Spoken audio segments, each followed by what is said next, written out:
my name is Olivia, and I don't even know where to begin.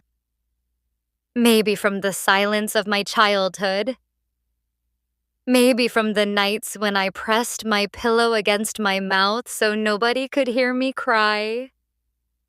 I grew up in a house that looked perfect from the outside, but inside, it was full of storms. My father's voice was always loud, sharp, like broken glass cutting through the air. My mother was distant. She loved me, I know she did, but she was always tired, always carrying her own invisible wounds. So I learned very early how to be quiet, how to hide, how to smile in front of others so nobody would ask me questions. When I was little, I used to stand in front of the mirror and whisper to myself, "It's okay, Olivia. You are strong. You can survive." But sometimes I didn't want to survive. Sometimes I just wanted to disappear, to melt into the air, to stop existing. Do you know how it feels when you crave a hug more than food? When you want someone to just look at you and say, "I see you, you matter." But no one ever did. At school, I wasn't the popular girl. I wasn't the beautiful one either. I was the quiet one in the corner, the one who people only noticed when they needed someone to make fun of. And I let them, because at least that way, for a few seconds, they saw me. Every birthday passed like just another day. No balloons, no laughter, no warmth. I would make a wish on the tiny candle my mother sometimes lit, and every year my wish was the same. "Please, God, just give me someone who will love me for real." I didn't know then that my wish would be answered one day, but in the cruelest way possible. I remember one night, I was about 13, sitting by my window.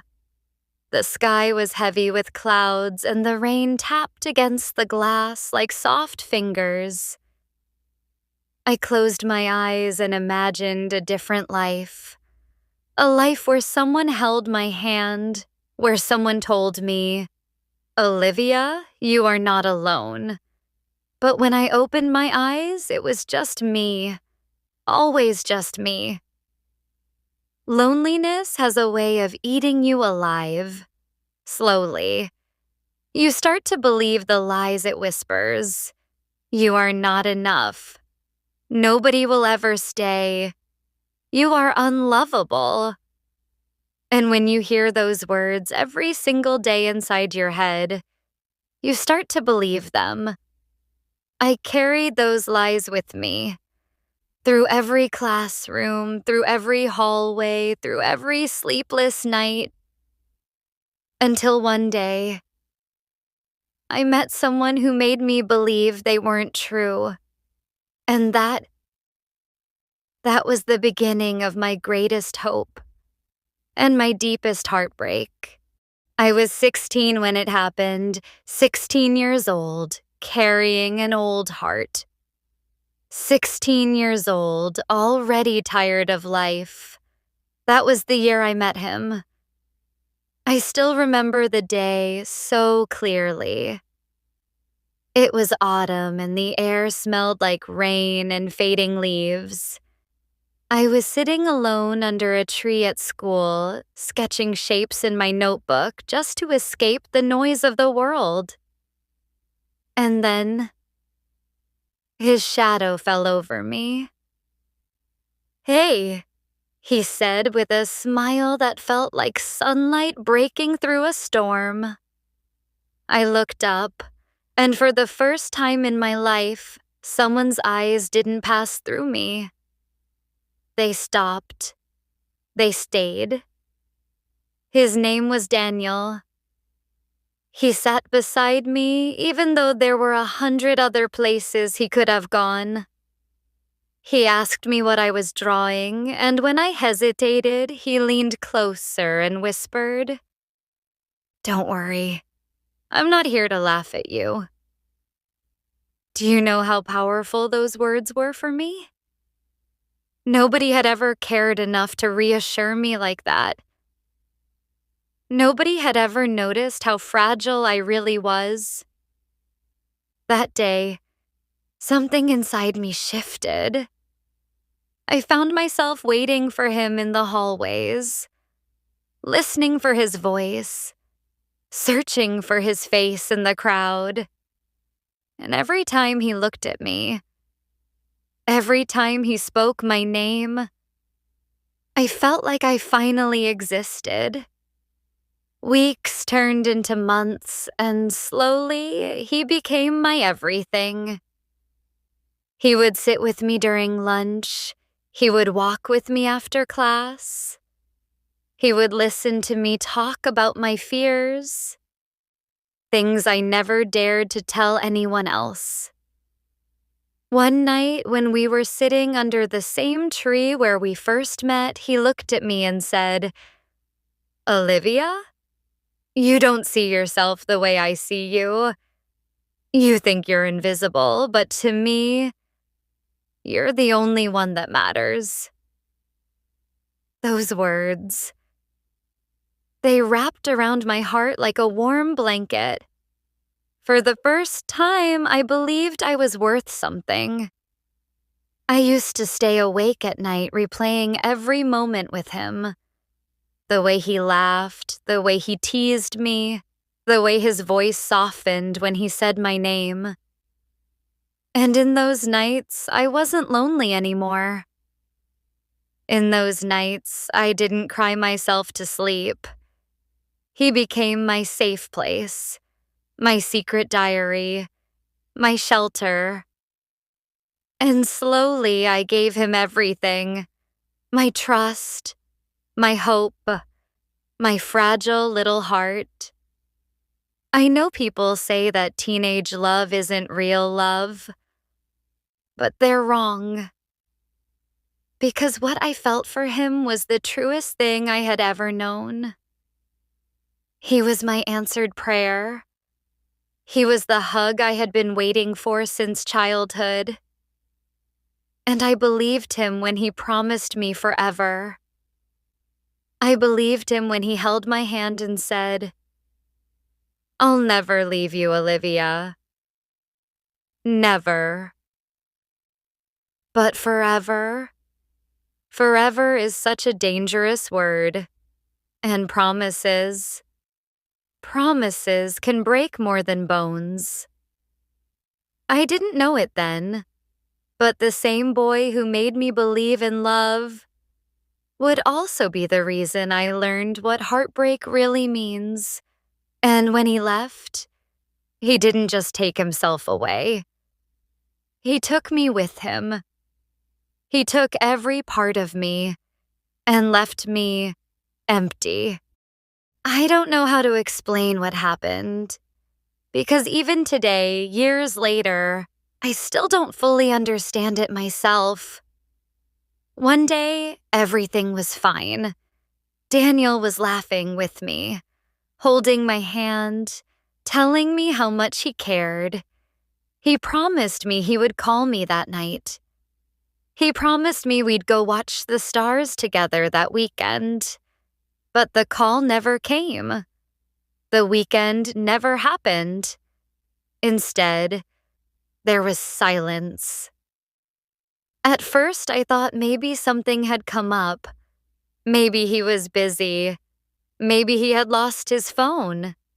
I kept checking my messages, refreshing the screen again and again, praying for just one notification. But the hours turned into days, and the days turned into weeks. He was gone. No explanation. No goodbye. No closure. I remember sitting on the floor of my bedroom, My phone clutched so tightly in my hands that my fingers turned white. I was crying so hard I couldn't breathe.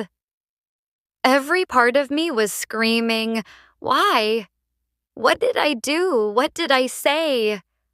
Why wasn't I enough?" But the only answer was silence. A silence that grew heavier with each passing day. Do you know what it feels like to be abandoned by the one person who promised you forever? It feels like death, but slower, like your heart is still beating, but every beat is a wound. I stopped eating. I stopped sleeping. I stopped living.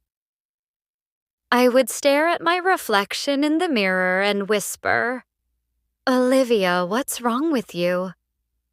Why weren't you worth staying for?" My friends noticed. My teachers noticed. Even my mother asked me what was happening. But how could I tell them?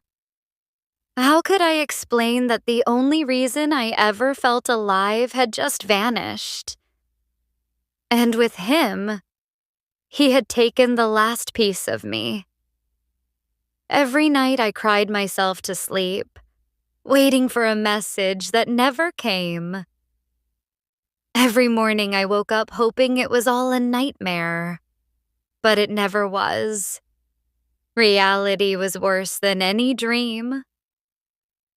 Weeks later, I finally heard the truth. Through whispers in the hallway, through voices that weren't even his.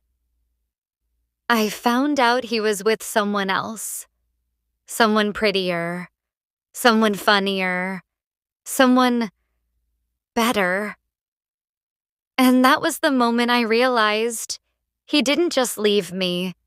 He replaced me. That broke me in ways I can't put into words.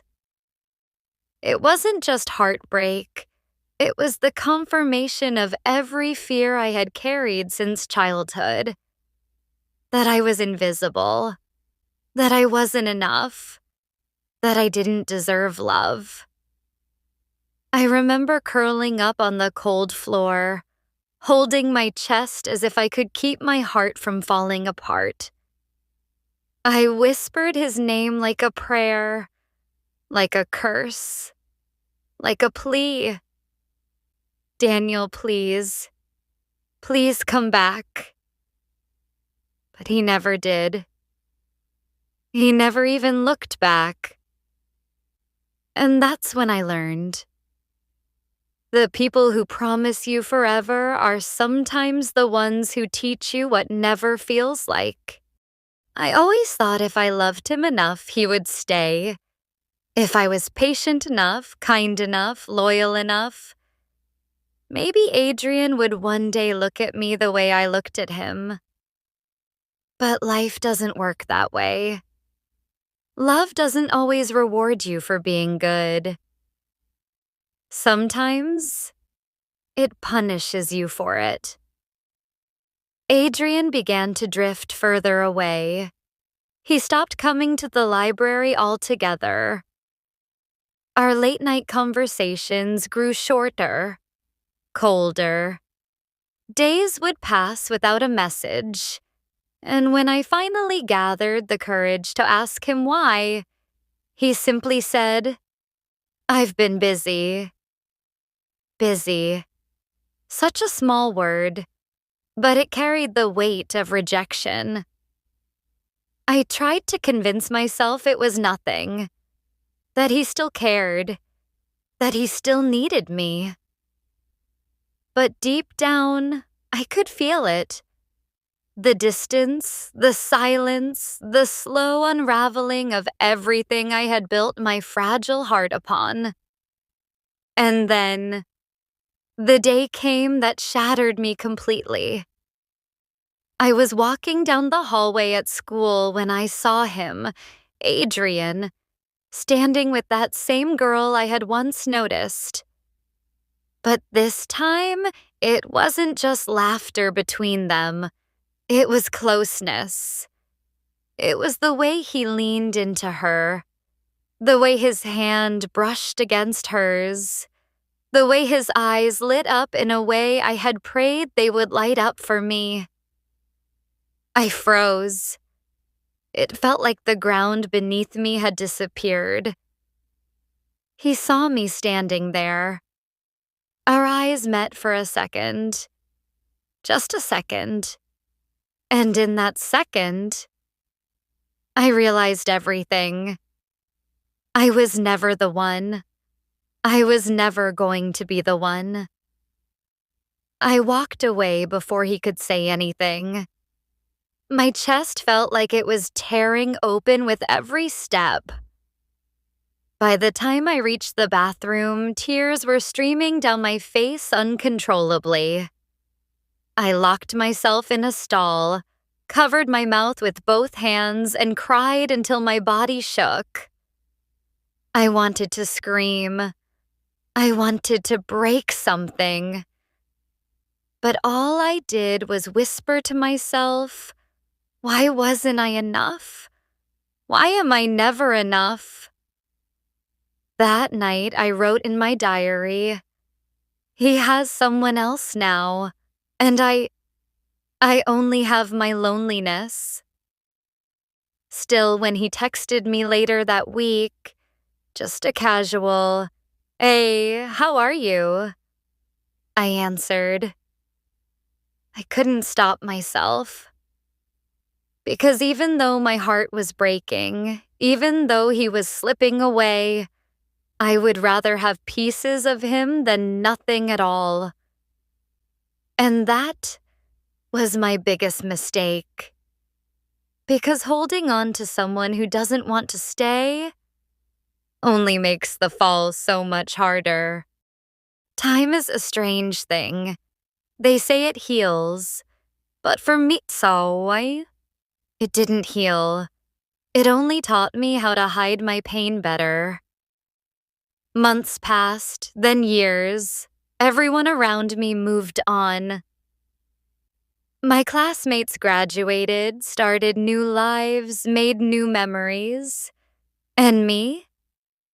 I was still stuck in the past, in the shadow of someone who left without even saying goodbye. But I learned how to wear a mask. I laughed when people expected me to laugh. I pretended to be strong, even when my hands were trembling. I told everyone I was fine, even though every night I cried into the same pillow that still remembered my tears from years ago. Eventually, I left that town. I thought maybe if I changed places, maybe if I ran far enough, I could escape the ghost of Daniel. But the truth? You can't run away from memories. They follow you. They live inside you. I went to college. On the outside, I looked like a normal girl. Books in hand, headphones in my ears, walking through crowded hallways. But on the inside, I was still that broken 16-year-old who had lost the only person she ever trusted. Sometimes people would ask me, why don't you date? Why don't you give someone else a chance? They didn't know. They didn't know that my heart wasn't just broken, it was locked. And I had swallowed the key. I tried, though, I really did. I tried to open myself up to new people. I went out with friends. I smiled at boys who smiled at me. Once, I even let someone hold my hand. And for a moment, I thought maybe I could feel something again. But then his face would come back. Daniel's face. His voice, his promises.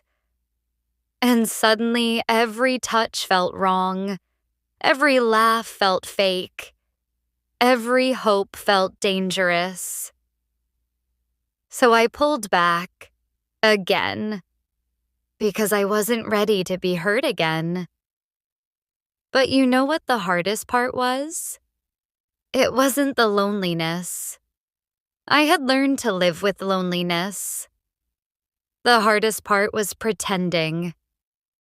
Pretending in front of everyone that I was okay, that I was strong, when inside I was still bleeding. There were nights I would sit by the window, staring at the stars, whispering to myself, maybe he thinks of me too. Maybe somewhere Daniel remembers me.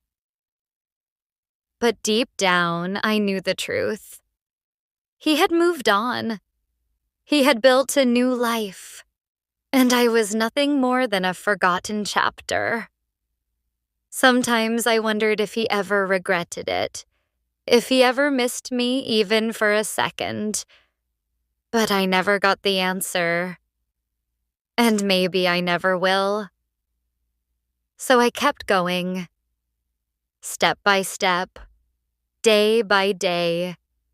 I learned how to study harder, how to work harder, how to distract myself so I wouldn't drown in memories. People began to admire me. Olivia, you're so strong. You've been through so much and look at you now. But if they looked closely into my eyes, they would have seen the truth. Strength wasn't what kept me going. Survival was. I wasn't living. I was surviving. And the scars I carried inside me, they were invisible to the world, but to me, they were louder than my heartbeat. They say time heals all wounds, but no one tells you that some wounds don't close. They just become part of who you are. It had been years since Daniel left, yet some nights it still felt like yesterday. I would wake up from dreams where he was still beside me, laughing, holding my hand, promising me forever. And for a moment, just a moment, I believed it. Until I opened my eyes and the emptiness reminded me it was all a lie. Sometimes it was the smallest things that brought it back. A song playing in a cafe, the smell of rain, the sight of autumn leaves falling to the ground. Each little detail was a knife twisting deeper into the scar he left behind. People around me thought I had moved on, and maybe I looked like I did. I smiled in pictures. I laughed at parties. I studied. I worked. I lived. But inside? Inside, I was still trapped in the memory of the boy who had walked away without a word. There were nights when the pain grew so heavy that I would sit on the floor of my room, hugging my knees, tears streaming down my face. I would whisper his name into the silence, knowing no one would ever answer. It was pathetic, I know.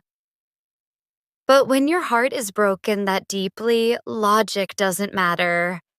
Pain doesn't listen to reason. I tried writing letters to him.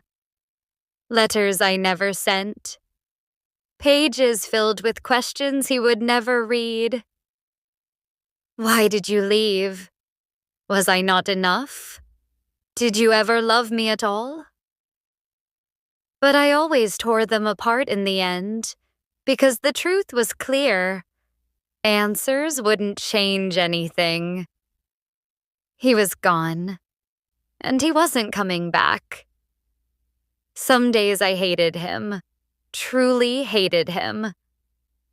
I would clench my fists and swear that if I ever saw him again, I would tell him how much he destroyed me. But other days, I missed him so much it hurt to breathe. I missed his laugh, his voice, the way he made me feel like I wasn't invisible. And then came the worst days. The ones where I hated myself more than I hated him. Because deep down, I still loved him. That's the cruelest part of heartbreak. You don't just lose the person. You lose yourself. And no matter how much time passes, some part of you keeps holding on, even when you know it's destroying you. I found myself at a crossroads. One path was to keep living in the past, clinging to a ghost that would never come back. The other was to let go, truly let go, and try to find out who Olivia was without him. But letting go felt like losing him all over again. And I didn't know if I was strong enough for that. So I stood there, caught between yesterday and tomorrow, bleeding from wounds that no one could see. And every night I asked myself the same question. Do I hold on to what's already gone, or do I finally learn how to let go? I didn't have the answer. Maybe I still don't. I used to think healing meant forgetting. That one day I would wake up and not remember his face, not feel the weight of his absence, not ache at the sound of his name. But healing, it doesn't work like that. Healing, I learned, is carrying the pain without letting it control you. It's walking forward even with the weight on your chest. It's smiling, even if part of you is still broken inside. It took me years to understand this. Years of crying silently into my pillow. Years of pretending in front of the world. Years of punishing myself for not being enough. But slowly, very slowly, I began to change. It started with small things. Going for a walk when the sadness felt too heavy. Writing in a journal instead of keeping everything locked inside. Allowing myself to sit with a cup of tea and breathe without guilt. These moments were tiny, almost invisible, but they mattered. Then I started painting again, something I hadn't done since before Daniel. My hands shook at first, but with every brushstroke, I felt pieces of myself coming back. For hours, I would lose myself in colors, in shapes, in worlds that I could create. Worlds where heartbreak couldn't reach me. It wasn't a miracle. The pain didn't disappear. But for the first time in years, I felt alive, even if just for a few minutes. People noticed the change. My friends began to say, "Olivia, you're glowing again. You look lighter." And I smiled, but they didn't know. They didn't know that I still carried him with me every single day. The difference was, I wasn't letting him destroy me anymore. Sometimes I still broke down. There were nights when the memories came back so strong I couldn't breathe. Nights when I whispered his name like a secret prayer. But in the morning, I picked myself up. And that was healing. Not perfection, not forgetting, but choosing to stand back up. I also learned to forgive. Not him, not completely, maybe never, but myself. For loving him too much, for holding on too long, for believing promises that weren't real. Forgiving myself was the hardest part. But once I did, the chains around my heart began to loosen. I realized something. Maybe I would never be the same Olivia I was before Daniel. Maybe I would always carry these scars. But maybe scars aren't just reminders of pain. Maybe they're proof that I survived. And I did survive. The little girl who cried herself to sleep survived. The teenager who thought she wasn't enough survived. The broken heart that bled for years survived. And that survival became my strength. I didn't stop missing him. I don't think I ever will. But I stopped letting that missing piece define who I am. I am not just the girl Daniel left behind. I am Olivia. I am still here. I am still breathing. I am still alive. My name is Olivia, and this is the end of my story. Or maybe it's the beginning. You've heard everything now. My childhood loneliness, my first love, my heartbreak, my years of drowning in silence, and the long, slow path to surviving. And I wonder, after all of this, what can I possibly say that matters? Maybe this. Pain changes you. It breaks you into pieces you don't recognize. It takes away your laughter, your hope, your will to live. And yet, if you keep breathing, if you keep moving even when you're crawling on the floor, that pain also shapes you into someone stronger, someone softer, someone who understands what it means to lose everything and still keep going. I am not the girl I once was. The Olivia before Daniel. She died a long time ago. But from her ashes, another Olivia was born. Not perfect, not healed completely, not glowing with happiness all the time, but real. Scarred, yes. Broken, maybe, but alive. And I've learned something. Love is beautiful, but it's not everything. People will leave. Promises will break. Hearts will shatter. But you can still stand. You can still exist without the person you thought you couldn't live without. Sometimes late at night, I still think of him. Sometimes I still feel the ache in my chest, the longing for what could have been.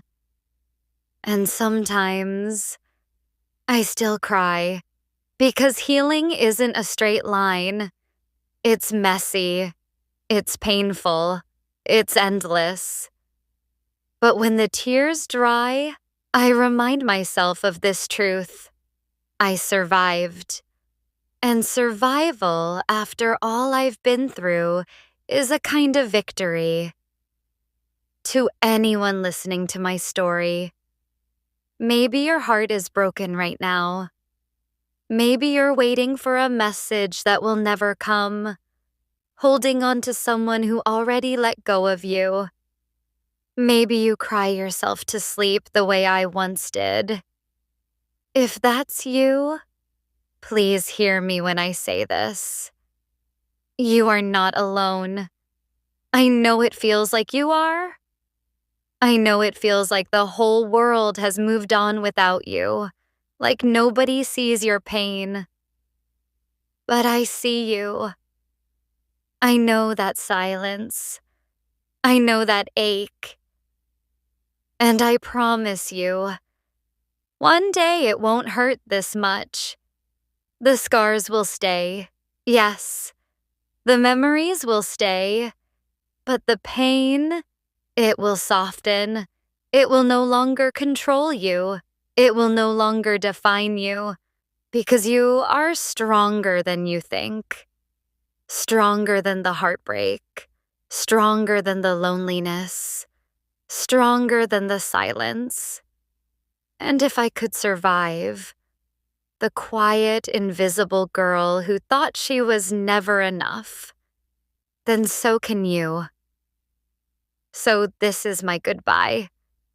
Not to him, because maybe a part of me will always whisper his name in the dark, but to the version of me who believed she couldn't live without him. To the girl who cried for years, waiting for a love that never came back. To the Olivia who didn't know her own strength. I am letting her go now. I am still scarred, still imperfect, still healing, but I am here. I am alive, and that is enough.